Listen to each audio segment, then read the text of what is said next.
بسم اللہ الرحمن الرحیم فَأَقِمْ وَجْهَكَ لِلدِّينِ حَنِيفًا فِطْرَةَ اللَّهِ الَّتِي فَطَرَ النَّاسَ عَلَيْهَا لَا تَبْدِيلَ لِخَلْقِ اللَّهِ ذَلِكَ الدِّينُ الْقَيِّمُ۔ انسان اپنے رخ کو اسلام کی عظمتوں کی طرف پھیر دے۔ ہم نے تیری تخلیق اپنی قانون کی روشنی میں بنائی ہے، اور ہمارا قانون دنیا کی بدلتی ہوئی ہواؤں کے رخ پر بدلہ نہیں کرتا۔ یہی وہ سیدھا دین ہے سیدھے انسان کے لیے۔ موضوع بحث یہ تھا کہ اس انسان کے لیے جس کا نیچر قدرت نے اپنے قانون کے مطابق ڈھالا ہے، یہ ہمارا اسٹرکچر، یہ جسم کی بناوٹ، یہ اس عنوان سے بنائی گئی ہے کہ خدا کے قانون کے سانچے میں یہ پوری طرح فل اپ ہو سکے۔ یہ جسم بنایا ہی اس لیے گیا ہے کہ الہی قانون، اسلامی کانسٹیٹیوشن، الہامی نظریات کے مطابق ہماری زندگی آگے بڑھ سکے۔ جب بھی انسان الہی قانون کے خلاف قدم اٹھاتا ہے، انسان کے جسم کی اندر کی بناوٹ، انسان کا اپنا نیچر، انسان کے اپنے خط و خال، چہرے سے لے کر پیر تک اس خلاف قانون منزل پر قدم رکھتے ہوئے گھبراتے ہیں۔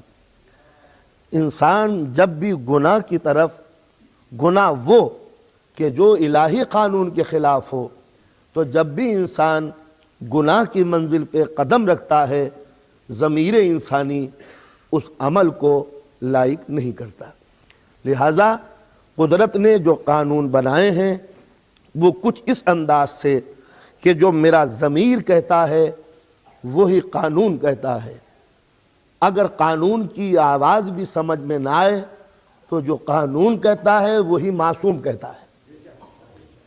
تو معصوم کا قول وہی ہے جو قرآن کا، اور قرآن کا حکم وہی ہے جو ضمیر انسانی کا۔ نہ ضمیر قرآن کے خلاف ہے، نہ معصوم قرآن کے خلاف۔ ایک مرتبہ صلوات پڑھیں محمد علیہ۔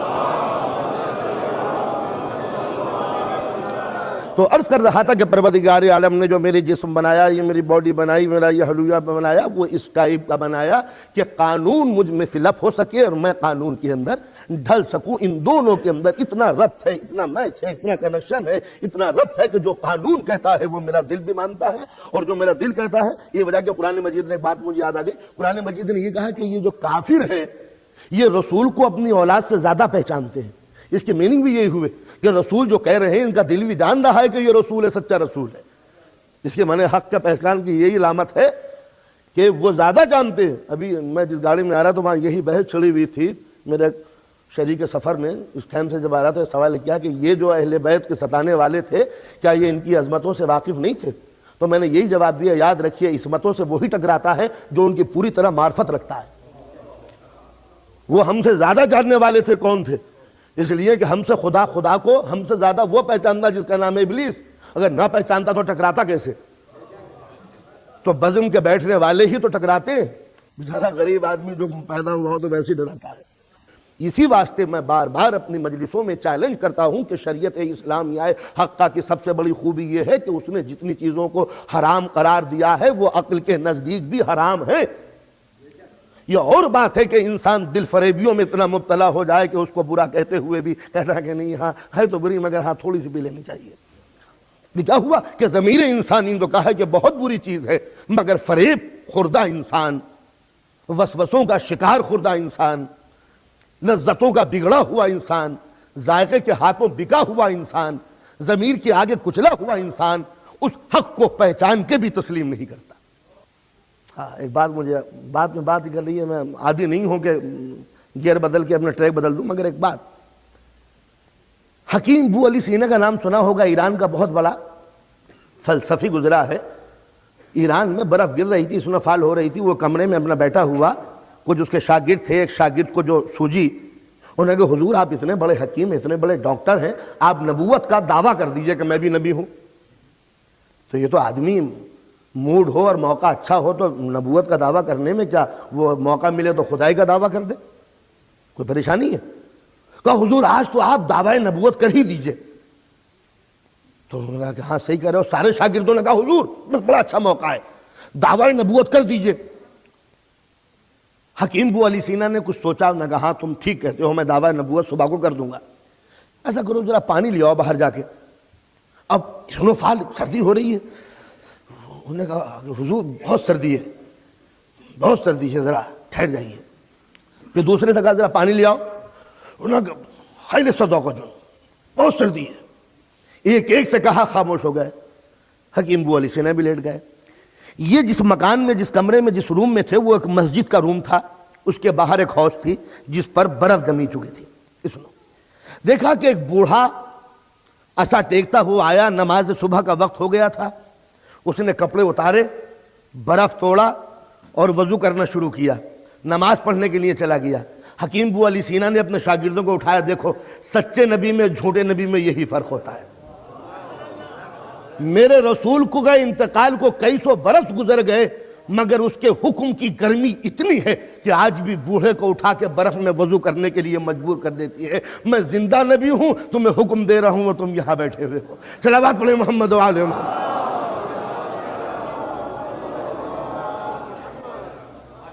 تو عرض کر رہا تھا، یہ تو صرف ٹریک بدلا تھا ذرا تاکہ صبح کو میرا نوجوان بے نمازی نہ بنے،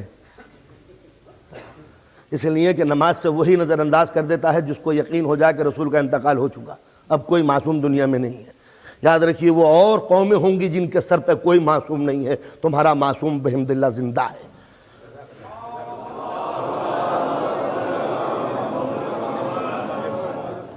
آپ کا رہبر زندہ ہے، آپ کا امام زندہ ہے، تو ظاہر ہے کہ جس کا ماسٹر زندہ ہو اس کا غلام سویا نہیں کرتا، اس لیے کہ ماسٹر جاگ رہا ہے، ورنہ پھر توہین کا الزام آ جائے گا کہ ماسٹر کھڑا ہوا ہے اور آپ سو رہے ہیں۔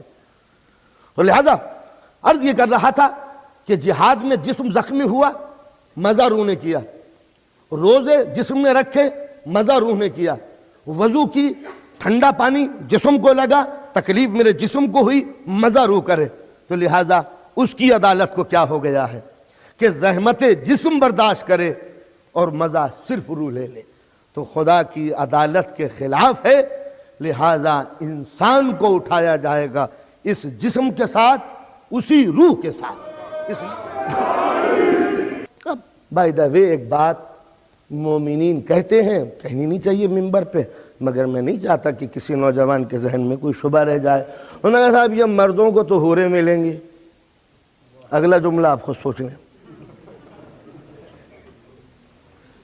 یہ اصل میں مونوپولی جو ہوتی ہے اپنی، یہ اصل میں پریشانی کا سبب بنتی ہے کہ صاحب ہماری شریک حیات ہے، ہماری بیوی ہے، ہم جنت میں جائیں گے، ان کا کیا ہوگا؟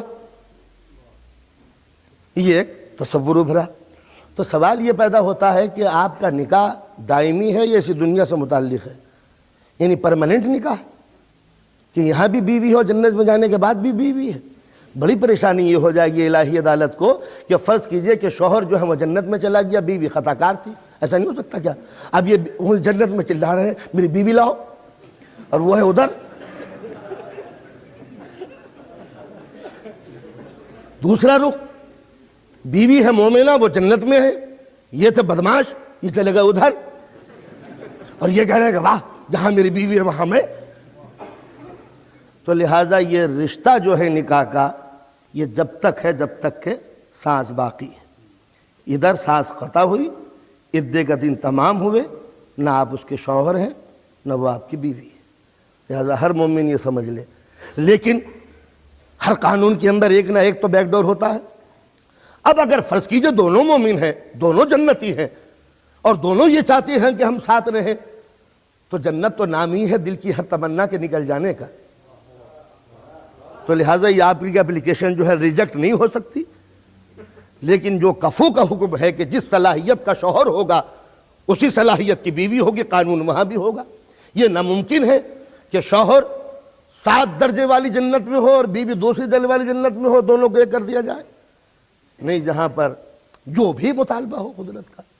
تو لہٰذا اب ایک بات اور ہے کہ صاحب قرآن مجید میں عورتوں کے کفوں کا تذکرہ کیوں نہیں ہے, مردوں کے حوروں کا تذکرہ کیوں ہے؟ بس اس فضیلت کے لیے میں بتانا چاہتا تھا, چونکہ یہ یورپ ہے لہٰذا یہ باتیں ہم انڈیا میں پاکستان میں نہیں کہہ سکتے, یہاں چونکہ بہت ایڈوانس ہے, لہٰذا ایڈوانس لوگوں کے لیے ایڈوانس مجلس ہے. یہ عورت کی عزت اور شرافت کا قرآن نے سب سے بڑا ثبوت دیا ہے. اس سے بڑھ کر عورتوں کی کوئی رسپیکٹ قرآن مجید دکھا ہی نہیں سکتا تھا کہ اس نے جنت حاصل کرنے کے لیے مردوں کو ترغیب دی ہے حوروں کا نام لے کے, یہ بتانے کے لیے کہ یہ مرد اتنا خود غرض ہے کہ جب تک کہ حوروں کا ذکر نہ کیا جائے اسے جنت میں مزہ نہیں آتا, مگر عورت وہ بلند منزلت کی حامل ہے کہ اس کے لیے کسی لالچ کا ذکر کی ضرورت نہیں. اور میں آپ کو ایک بات بتا دوں کہ قدرت نے عورتوں کی کہاں کہاں رسپیکٹ کی ہے. سورہ حل عطا کے اندر آپ پڑھ جائیں, جنت کی ساری نعمتوں کا تذکرہ ہے, اور یاد رکھیں کہ سورہ حل عطا کے معنی صرف پنجتن پاک کی شان میں آیا ہے اور کسی کے نہیں. حل عطا صرف پنجتن پاک کی شان میں آیا ہے, اس میں کوئی شریک ہی نہیں ہے, بلا شرکت غیر لوگ لگا ہوا ہے کہ کوئی داخل ہی نہیں ہو سکتا. سورہ حل عطا کے متعلق سب کا یہی خیال ہے. تو سورہ حل عطا میں جو جنت کا تذکرہ ہے تو جنت کی ہر نعمت کا تذکرہ ہے مگر حور کا تذکرہ نہیں ہے. توجہ کا طالب ہوں, سورہ حل عطا میں جنت کی ہر نعمت کا تذکرہ ہے مگر حور کا تذکرہ نہیں ہے. پالنے والے جب جنت کی ہر لذت کا تذکرہ ہے تو حور کا تذکرہ کیوں نہیں ہے؟ اس لیے کہ یہ پنجتن پاک کی شان میں آئی ہے جس میں فاطمہ موجود ہے, تو فاطمہ جس بزم میں بیٹھی ہو وہاں حوروں کا تذکرہ نہیں کریں گے. صلوات پڑھیں محمد و آل محمد.